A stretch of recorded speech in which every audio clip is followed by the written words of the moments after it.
Então, Elaine, nós recebemos desde que a gente chegou aqui no mandato muitas reclamações de horários de ônibus que desapareceram, ou até aquela reclamação mais geral de que depois da pandemia tudo ficou muito mais difícil, né?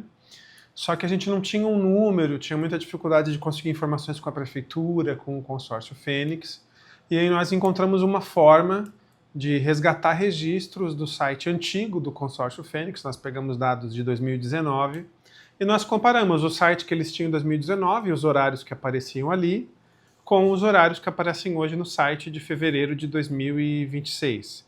E nisso a gente encontrou, no global, né, uma redução aí de 2.066 horários em todos os terminais da cidade, né, em todas as divisões do transporte ali, Rio, Ticem, Ticã, enfim. Então é uma redução aí de quase 13% em número de horários disponíveis para a população, enquanto, né, a população cresceu quase 85 mil pessoas nesse período e a tarifa cresceu quase 50%. Né? Foram principalmente as reclamações dos usuários, que não são só de horários, né? Nós temos recebido coisas assim do tipo barata em ônibus, ferrugem, janela quebrada. A condição dos ônibus em Florianópolis está muito, muito precária mesmo, né? Tem até empresa aí do consórcio Fênix entrando em falência, então tem uma situação de crise econômica generalizada que vem da má gestão, que vem do Uber, que vem do pós-pandemia, né? Se no passado as empresas de ônibus estavam muito bem, obrigado, de verdade que depois da pandemia a questão econômica se colocou como um problema e está gerando dificuldades mesmo, né? Mas isso não pode ser desculpa para o serviço ser prestado para a população de uma maneira assim, de qualquer jeito, como vem acontecendo, né? Eu já usei muito ônibus na vida, hoje em dia eu não uso ônibus, mas eu ando a pé porque eu moro no centro, então dificilmente eu pego ônibus. O meu marido usa ônibus todos os dias e também, por conta disso, né, a gente acaba tendo um contato maior com essas denúncias de que tá tudo ruim demais, né, e a tarifa aí estourando, passando R$6, R$7, se for em dinheiro, né, agora nem dinheiro aceita mais. Então você vê uma restrição cada vez maior, uma piora cada vez mais da qualidade do serviço para a população.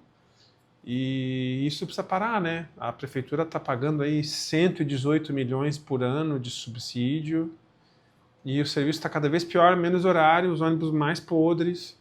Então é um buraco sem fundo, né? E isso, claro, isso é revoltante para mim, é revoltante para o usuário, é revoltante para todo mundo, né? Na verdade, assim, no Brasil se instituiu um cálculo tarifário que ele é um modelo matemático absolutamente defasado, absolutamente que não traz sentido para o sistema, porque em termos mais simples, você pega o custo total do sistema e divide pelo número de passageiros. Isso é o que eles chamam de tarifa técnica. É quase um quociente eleitoral de tarifa, né?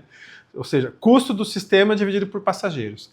Se eu perco passageiros, mesmo que o custo seja o mesmo, cada vez mais a tarifa aumenta. E quanto mais a tarifa aumenta, mais eu perco passageiro. Então ele cria um círculo vicioso que não tem saída. Só que o sistema tem um custo fixo. Nós temos um número exato de linhas, um número exato de horários, um número exato de motoristas, de funcionários. Vai ter uma variação ali, mas ela é residual. Talvez 95% do custo é fixo.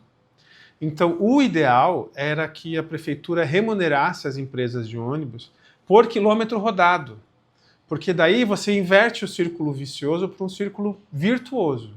A empresa não vai mais querer enxotar ônibus cheio de gente, porque no modelo atual, quanto mais lotado e menos ônibus tiver na rua, mais lucrativo. Então nós precisamos inverter o modelo, ou seja, quanto mais ônibus tiver na rua, quanto mais quilometragem o consórcio Fênix tiver fazendo, mais ele vai ser remunerado. Então você precisa mudar a mesma lógica de operação do transporte na cidade, né? Da remuneração das empresas. Tudo bem, as empresas não vão trabalhar de graça, isso é fácil de entender. Mas a fórmula de cobrar do usuário, ela está muito, muito errada há muito tempo. Esses monopólios se serviram disso por décadas. As famílias deles enriqueceram e viraram milionários por décadas. Só que agora a água bateu na bunda, né? Com a crise da pandemia, com os aplicativos. Então agora essa forma de ganhar dinheiro fácil acabou. E agora eles estão na pindaíba e estão passando esse prejuízo para nós. Nossa luta histórica, né, foi onde eu me formei enquanto militante, quando era jovem, no movimento Passe Livre, era a luta pela municipalização do serviço, né? Municipalização não significa necessariamente estatização, né? A estatização iria requerer que a prefeitura fosse proprietária da frota, né? O que às vezes pode ser bom, mas às vezes pode ser ruim, porque no sistema hoje licitatório do Brasil, tu imagina um ônibus com pneu furado, meu Deus, um transtorno imenso para você conseguir fazer a manutenção dos ônibus mesmo, né? Agora, o SUS também não fabrica seringa. Então, assim, a questão não é a propriedade para mim dos ônibus, a questão é o controle do sistema. A tarifa paga tem que cair no caixa da prefeitura e não no caixa do consórcio. O controle de linhas, de horários, a demanda, né? Tudo isso tem que ser mais centralizado na prefeitura e não no consórcio Fênix, porque hoje o consórcio detém todas as informações e o que a prefeitura sabe é o que o consórcio diz para ela que aconteceu. Se aconteceu de fato, a gente não sabe, né? Em que pese a bilhetagem seja eletrônica, em que pese seja auditado, mas sempre tem aquela margem de desconfiança, porque nós não temos controle absoluto dessa informação, né? Então, a municipalização com certeza é o caminho, a remuneração por quilômetro rodado é o caminho, e nós precisamos criar mecanismos para financiar a tarifa zero. Eu acho que esse é o norte que a gente tem, ou o sul, né? Quase 200 cidades no Brasil já implantaram tarifa zero. 20 anos atrás eles diziam que a gente era tudo doido, né? Que a gente era maluco. Quem é que vai pagar a conta? Não existe almoço grátis, não sei o que lá. Só que agora que precisa salvar as empresas capitalistas de ônibus, agora o tarifa zero está andando. Porque virou a única forma dessas empresas não quebrarem.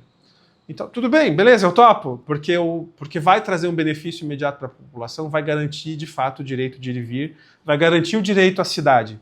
Eu topo, com as contradições que esse modelo apresenta. Mas ele avança em relação ao cacareco que a gente tem hoje de transporte coletivo, porque é muito ruim, gente, muito ruim.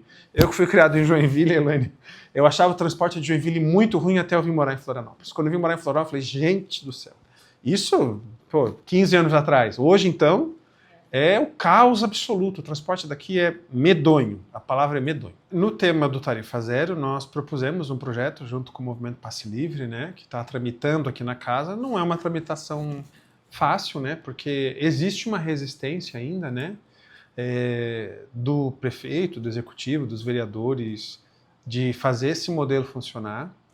Eu achei até interessante porque na primeira sessão de 2026 o prefeito veio aqui, tem aquela mensagem ao legislativo todo ano, né?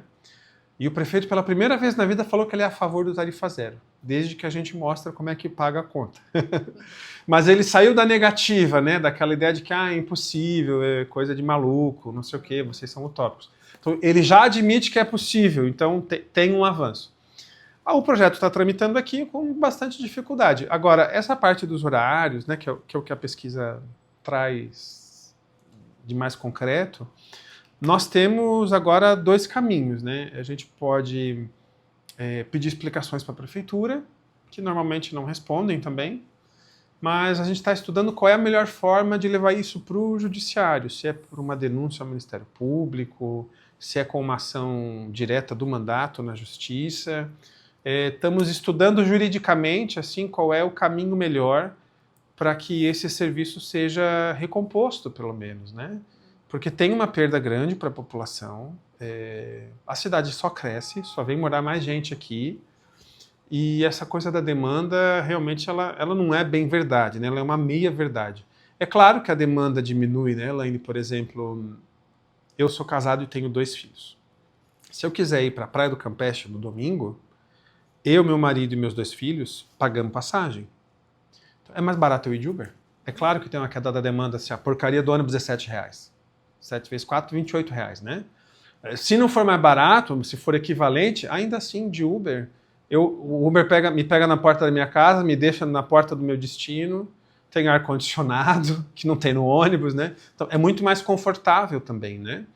Então, eu vejo que esses pequenos e médios deslocamentos, ou deslocamentos em família, dependendo da distância, as pessoas não fazem mais de ônibus porque é mais caro do que de Uber. Claro, se eu for daqui aos ingleses de Uber, é mais barato de ônibus, porque a distância é muito grande. Mas daqui até a UFSC, em 3 pessoas, já daqui do centro, né? Já vale a pena ir de Uber. Já vale a pena ir de Uber. O Uber daqui da UFSC às vezes dá R$15.